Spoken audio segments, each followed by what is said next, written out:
तेरा ध्यान किधर है? अरे हैरान इधर है। काहे जादव जी बड़ा आज मूड में बने। 24 घंटा मूडे में रहिले। आओ देखे ना सर जी मुंह लटका के बैठल बड़े।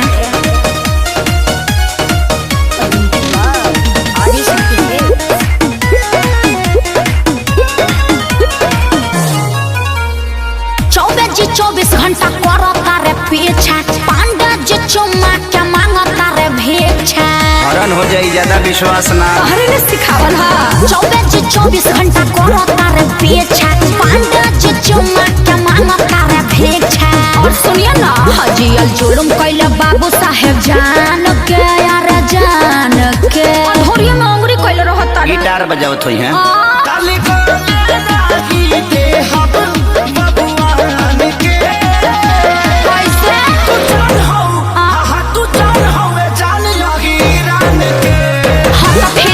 करिएगा ना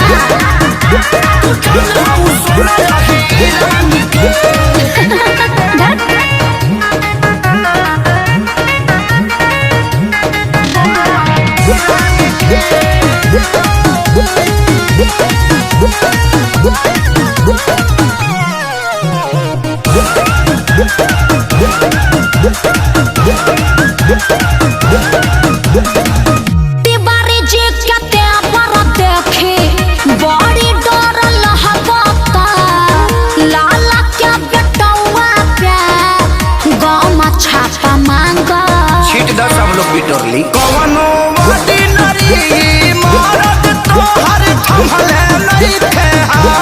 छपरा से बम्बे तकले सोना के दिखाई मोला।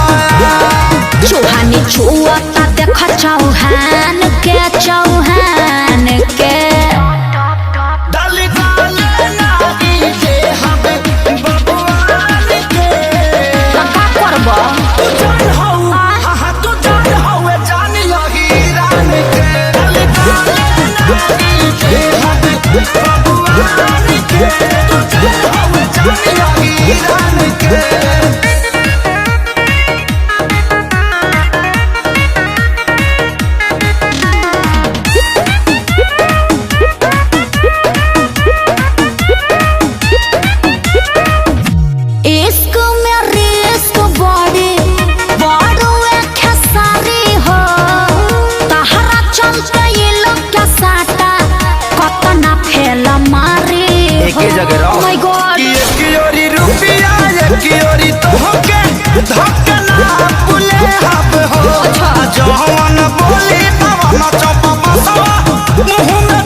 चर्चा बा कसयप के नाम के आकाश श्याम के।